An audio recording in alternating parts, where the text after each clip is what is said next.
I thought I had just struck gold on my ranch, but instead, I uncovered evidence of a 20-year-old crime that the HOA had been desperately trying to hide. When those fake officers showed up and tried to take my property by force, they had no idea I already had the real sheriff on speed dial. What was inside that chest wasn't gold at all. It was something far more dangerous, and it would send the entire HOA board straight to prison.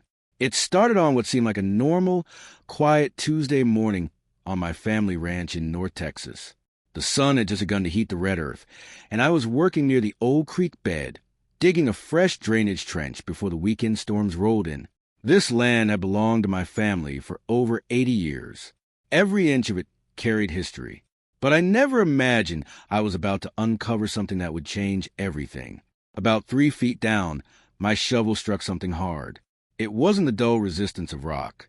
It was a sharp metallic clang that vibrated to the handle and into my hands. My pulse quickened. I dropped to my knees and started brushing away dirt with my fingers. Slowly, the shape of a heavy, rusted iron chest emerged from soil. Thick, corroded chains wrapped tightly around it, locking it shut. My heart pounded in my chest. Was this some forgotten family treasure, or something much darker? Before I could even stand, I heard gravel crunch behind me. I turned and saw a sleek black SUV with dark-tinted windows. Bold letters on the side read, HOA Enforcement. My stomach sank as the driver stepped out. It was Mr. Henderson, the crooked head of the local HOA. He had spent months trying to find and sue me over claims that my land was unmaintained. But today, his expression was different. Colder, hungrier. That chest is now HOA property, he barked, stepping onto my land like he owned it. Anything discovered within these boundaries that qualifies as a historical artifact belongs to the community board. I tightened my grip on my shovel and stood my ground. This is private property. Henderson, you're trespassing, I said calmly, while quietly reaching for my phone to record everything. He didn't care. He turned and motioned toward 2 large men sitting in the SUV's back seat. They stepped out wearing security uniforms. Take the chest, Henderson ordered. Use force if necessary. That was the moment I understood. This wasn't enforcement. It was theft. What Henderson didn't know was that I had already made a call, and the real law was on its way. The tension in the air felt suffocating. Henderson stood there smiling smugly, convinced his hired muscle could intimidate me into submission. I kept recording every second of their illegal intrusion. Henderson, I warn firmly, this is your last chance to get back in that SUV and leave before you make things worse. He laughed. It was a cold, hollow sound. You still don't understand, he sneered. I am the authority here. And whatever is inside that chest will finally give us the power to shut this ranch down permanently. He nodded to his men again. One of them, a massive guy with a jagged scar across his face, stepped forward and tried to shove me aside. I didn't move. I planted my boots firmly into the Texas dirt and held my shovel across my body like a barrier. Don't touch me, I warned. They ignored me. The second man reached toward the chains wrapped around the chest. But the instant his fingers touched the rusted metal, a distant sound cut through the air. A police siren. Henderson's smile flickered for just a moment. Then he forced it back. Go ahead, he mocked. Call whoever you want. I have paperwork proving I have authority to inspect this land for environmental violations. You're the one who'll be arrested for obstruction. What he didn't realize was that I hadn't called just anyone. I had called Sheriff Miller. He had known my father for over 3 decades. And he knew exactly what kind of corrupt man Henderson was. As the dust cloud from the approaching patrol cars grew larger, Henderson's confidence began to crack. Quick, he snapped at his men, loaded into the SUV now. They lunged toward the chest, but it was already too late. They thought they were stealing treasure. Instead, they were delivering evidence directly into the hands of the law. The siren screamed louder as Sheriff Miller's cruiser slid to a stop, kicking up a massive cloud of Texas dust that coated Henderson's polished SUV. Sheriff Miller stepped out slowly, his hand resting calmly on his belt. His expression was grim. Henderson immediately straightened his tie and forced on a nervous smile. Sheriff, thank goodness you're here, he said, pointing at me. This man is interfering with a lawful HOA seizure. He needs to be removed immediately. Sheriff Miller didn't even glance at me. His eyes were fixed on the two men holding the iron chest. "Put it down," he said, his voice low and firm. They froze instantly. Henderson's face turned pale. "Sheriff," he stammered, backing toward his vehicle. "I have the warrants right here. Let me show you." But through the driver's side window, I saw the truth. Henderson wasn't reaching for proof. He was grabbing a stack of papers and frantically feeding them into a portable shredder plugged into his dashboard. He wasn't presenting evidence. He was destroying it. Paper shredder he had plugged into the dashboard. He wasn't looking for a warrant. He was destroying evidence. "Sheriff, he's shredding the documents." Aisled.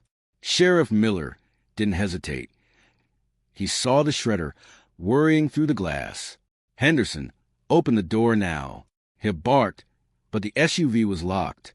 In a moment of pure, unadulterated justice, Sheriff Miller pulled his heavy tactical baton. With one massive professional swing, he brought it down on the driver's side window. Crack! The tempered glass exploded into 1,000 glittering shards, raining down on Henderson's expensive suit. The sound was like a gunshot in the quiet ranch air.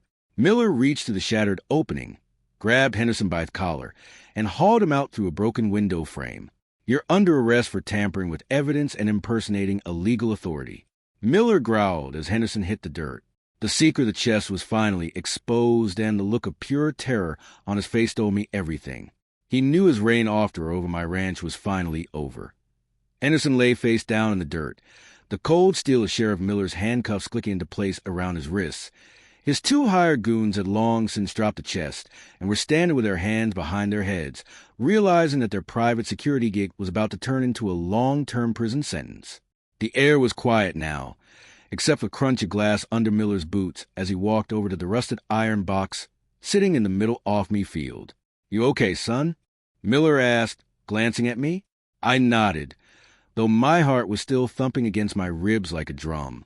"I'm fine, Sheriff, but weighing to see what's in there." Henderson was willing to go to jail just to keep this thing hidden. Miller looked at the heavy, rusted chains. He walked back Towey's cruiser and returned with a pair of Overreach bolt cutters. With one powerful squeeze, the ancient link snapped and fell into the dust. The sheriff used the tip of his boot to pry the lid open. It groaned, the rusted hinges protesting after decades of being buried in the Texas soil.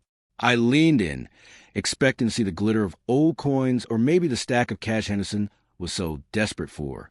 But as the lid fell back, my breath caught in me throat. It wasn't gold.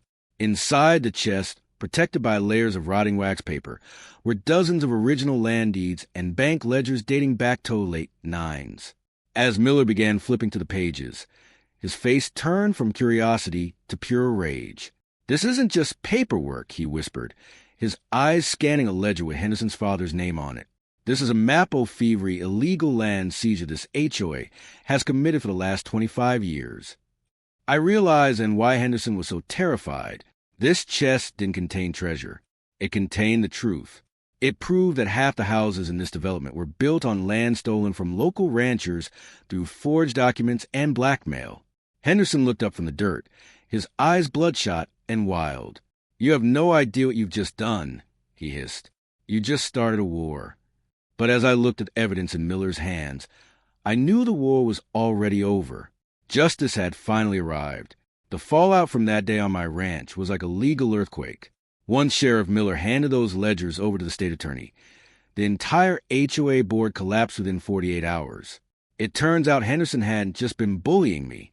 He had been running a massive racketeering scheme, using forged documents from that very chest to steal millions in equity from unsuspecting families. The trial was a media circus.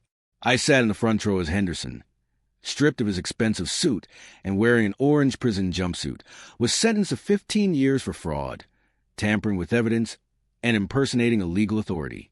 As the judge slammed Thegavell down, Henderson looked at me one last time, not with anger, but with the hollow eyes of a man who realized he had lost everything because of a single drainage trench.